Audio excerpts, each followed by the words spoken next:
जय श्री माता जी।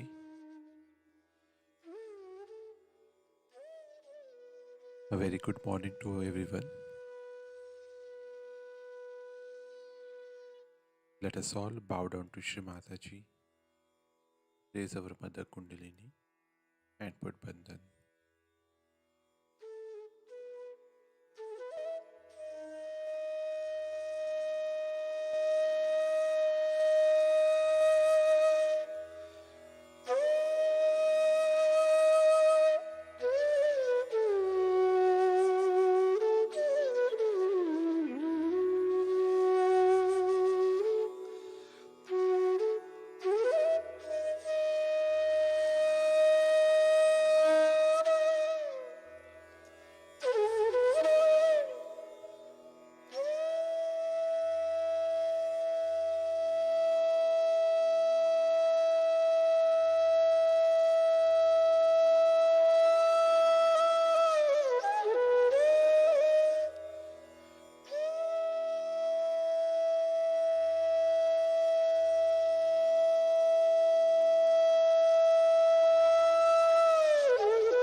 Shri Ganesh Mantra.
Let us now listen to Shri Mataji's speech.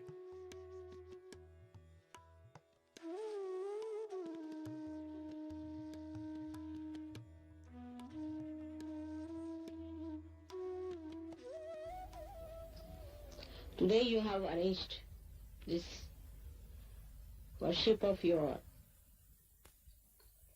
Guru,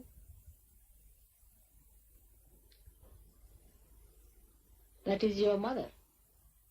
Perhaps you are very unique people that have a Guru who is a mother.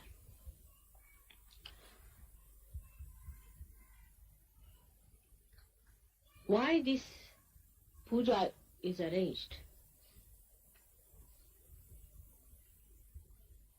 One has to know that it is very important for every disciple to worship the Guru. But the Guru has to be a real Guru, not a one who is just exploiting the disciples and who is not authorized by God.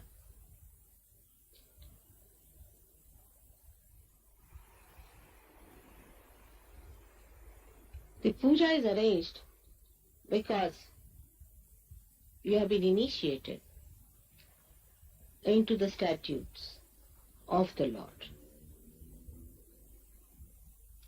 You have been told what are the dharmas of a human being. For that, actually you need not have a guru. You can read any book and you will know what are the statutes of the Lord. But Guru has to see that you practice them.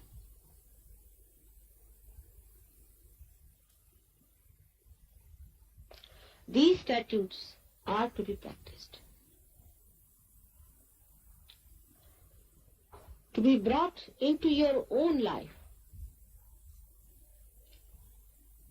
which is a difficult thing. And without a Guru, a correcting force, it is very difficult to follow these statutes of Lord, because there is a gap between human awareness and divine awareness, a very big gap. And that gap can be only fulfilled by a Guru who himself is complete. Today is a Purnima day. Purnima means a complete moon. The Guru has to be a complete personality to talk about these statutes and to elevate his disciples to this level of understanding by which they imbibe those statutes. He is there to fulfill this gap.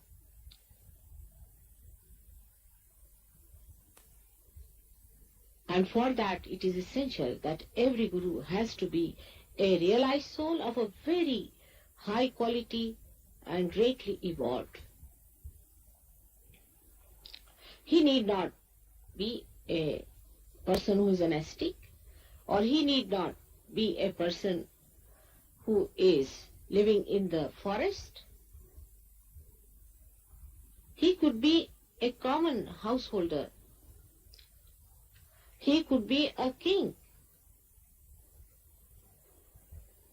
All these outward manifestations of one's life do not matter. Whatever may be your position, I would say the so-called position, in this world makes no difference to your being a Guru, as long as you have imbibed the statutes of the Lord. Again I say, you have to imbibe the statutes.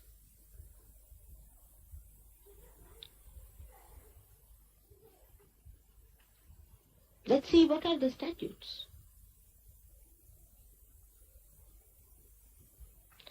First is, you do not harm anyone.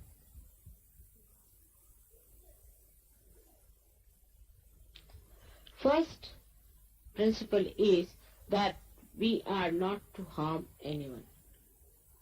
Animals do harm without knowing that they are doing harm. If you go near a snake, he'll bite. If a scorpion is there, he can put his poison into your being. Animals are not to harm anyone.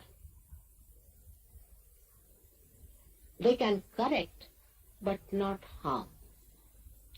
So the principle of not harming was taken to a very, very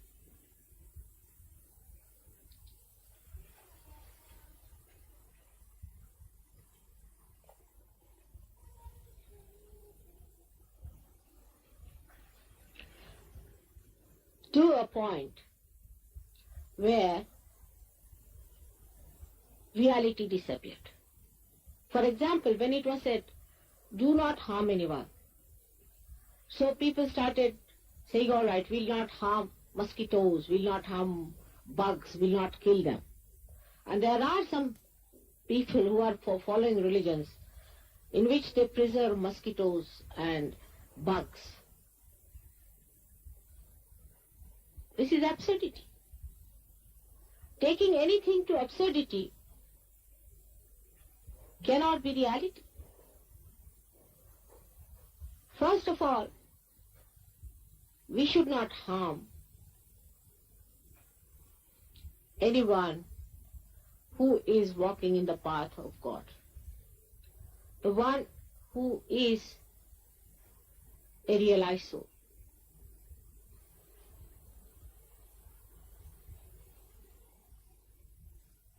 He may be wrong. There may be some mistakes in him. Still he needs correction. Nobody is perfect as yet. So do not harm. Always try to help. Secondly, anybody who is a real seeker, he may be wrong. He might have gone to wrong gurus. He might have done wrong things. But have feelings, because you have been going on the wrong path yourself sometimes. You have been misled before. So have more sympathies. That's why if you have done mistakes, in a way, it's good because you have more sympathies for such people. Then you are not to harm human beings in any way.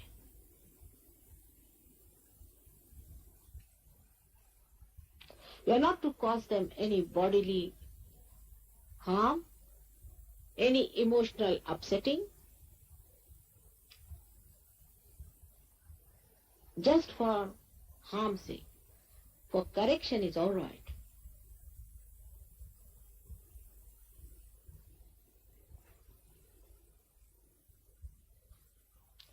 The second statute is that you have to stand on your own legs and know that you are here, one with the truth, the testimony. The testimony of the truth. That you have seen the truth. You know what truth is. And you cannot compromise with falsehood. You cannot. For that you need not harm anyone. You have to just profess it. You have to stand up and say that you have seen the truth and this is the truth, and you have to be one with it so that people see that light of truth in you and accept. It's not for telling others that you have to be truthful and this is the truth we have seen, that this is what God's laws are, how they work out. Through vibratory awareness we have been able to see this is the truth. But be completely confident about it. But for that, first of all, you must test yourself completely. Otherwise, you might be playing into the hands of ego. It happens with many people who start doing Sahaja Yoga to begin with. So be cautious. Be sure that you are telling the truth and nothing else, and that you have felt the truth in full ways. Those who have not felt any vibrations shouldn't talk of Sahaja Yoga at all. They have no authority. They have to receive vibrations, they have to fully imbibe within them, and then they can say, yes, we felt. This is a very important task Sahaja Yogis have to do in these modern times, is to tell aloud that they have found the truth. That part is very weak. In whatever way you like, you can write books, you can announce it, you can talk to your friends, to your relations, and everywhere tell them this is the truth now, that you have entered into the kingdom of God, that you are blessed by the grace of God, that you are realized souls, that you have felt the divine power which is pervading everywhere, and that you can give realizations to others. This you have to tell others. And know that by your accepting truth, you are not adding anything to the truth, but you are adorning yourself. One requires courage to enjoy the truth. Sometimes people will laugh at you, will mock at you, may persecute also. But that should not be any worry to you, because your relationship is with the statutes and with the grace of God. When that is your connection, you should not worry about other people, what they have to say about it. You have to stand up, adorn yourself with that truth, and talk to people, that people will know that you have found it. With that authenticity with which you speak, people will know that you have found it. The difference between a realized soul and a non-realized soul is basically this. He doesn't talk of his woes and his separation with God, but he says, I have found it now. This is it. Like Christ said, I am the light, I am the path. Or anybody else can say that. But you can make out that it is not true. With the confidence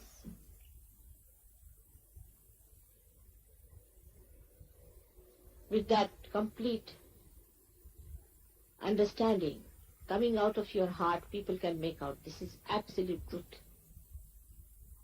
And then all kinds of falsehood must be denounced. Doesn't matter if somebody feels bad. Because by telling that, you are saving them and not harming them. But must be told in a correct way, not in a frivolous way. In a very persuasive way, you must tell them that, no, this is wrong. You must wait for the time when you can tell people. More in confidence. Talk to them, this is wrong, we don't know. We've done the same thing. This is how you are going to express your principle of mastery. Or you can say Guru Tattva. You have to be truthful. First, foremost thing is that you should know the truth, you should stand this testimony, and that you should announce it.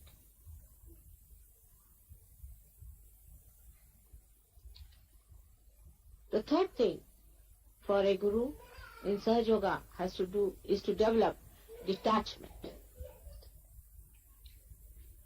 Gradually you do develop it, because you find that unless and until you develop that detachment, you are not receiving vibrations in full way. All kinds of detachments have to be developed. Means your priorities change. Once your attention gets fixed up with your spirit, the catch or the hold on things which are of no importance starts reducing by itself.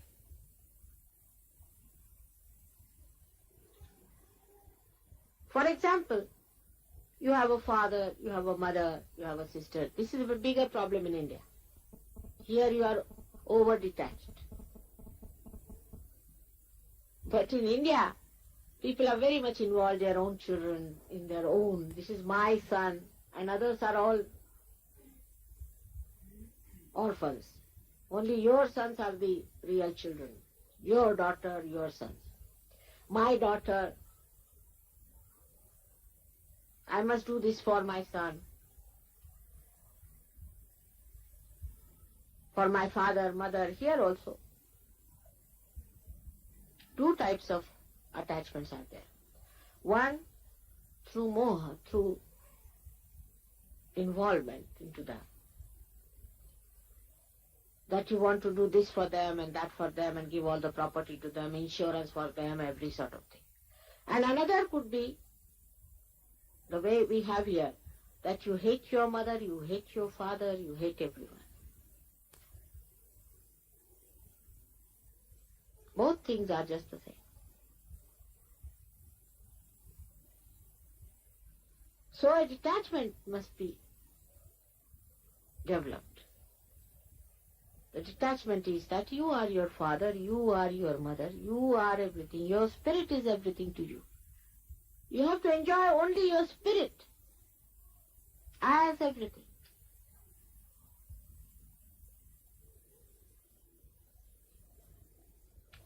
Then the detachment comes from there. And then you really do good to them by detaching, because you see the complete vision about them and about what is to be done. For example, people have also attachments to certain crazes. Human beings always become crazy after something. I mean, it can be anything.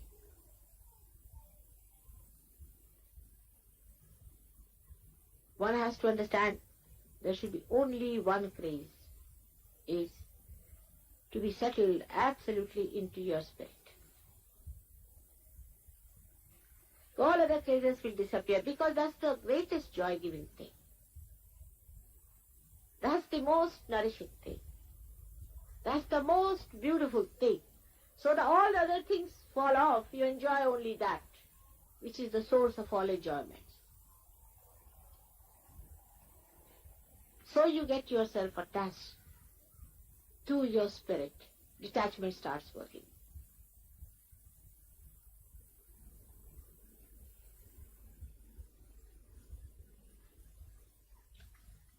Sometimes detachment is taken as a license for becoming dry to others, which is absurd. This is only human quality also. Make everything ugly, whatever is beautiful. Actually, a person who is detached is the most beautiful person, is the extremely loving person, is love.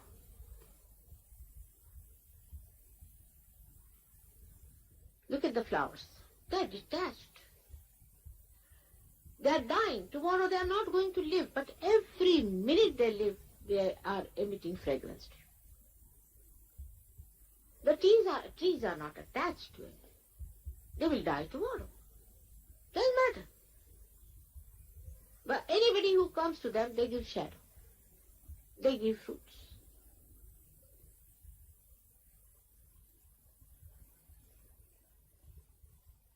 Attachment means death of love. Complete death of love is attachment. For example, in a tree, say, the sap rises, goes to all the leaves, goes to all the necessary parts, all the flowers, all the fruits, and goes back to the mother earth. It is not attached to anyone. Supposing the sap goes and gets attached into one fruit, what will happen? The tree will die and the fruit will die. Detachment gives you the movement of your love, circulation of it.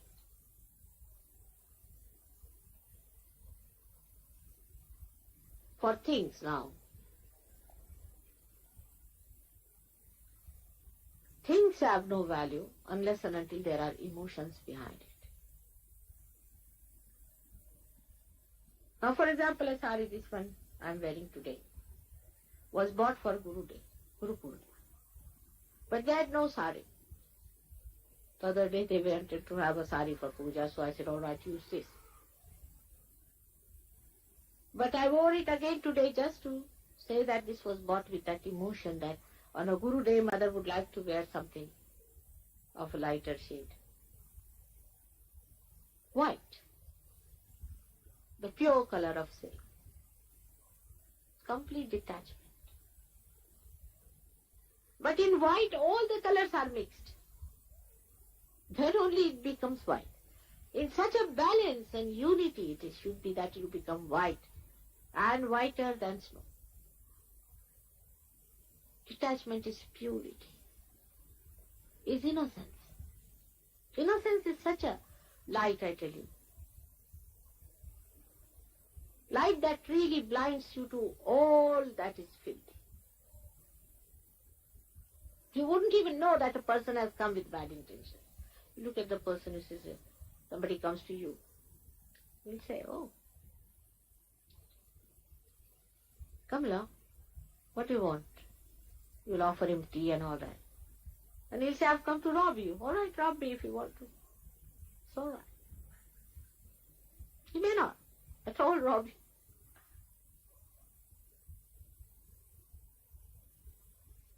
That is what is innocence, which one can develop only through detachment. Detachment is of the attention. Do not allow your attention to get involved into something too much. Even rituals of anything. Say now, we have not washed Mataji's feet. All right, doesn't matter. You love me, all right. If some mistakes are committed, what does it matter? If you see on the abstract plane, it's love. This is just a step forward. Like somebody ran very fast and fell down before reaching me. Say, mother, sorry, I fell down before reaching you. I should not have done that. But see how I prostrated before you. Is complete poetry, detachment.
Mahamantras.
Thank you, Shri Mataji, for this beautiful morning meditation.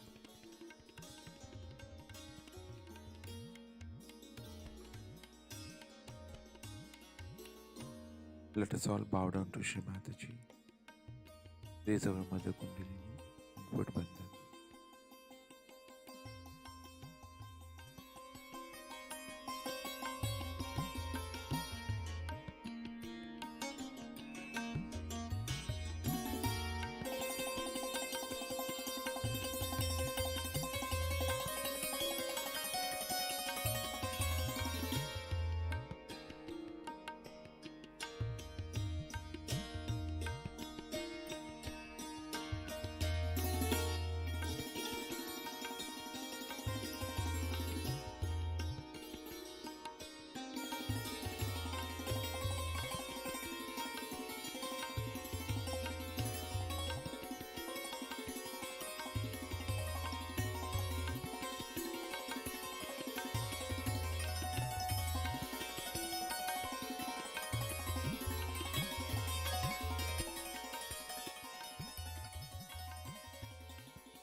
We will continue with our morning meditation tomorrow morning, same time.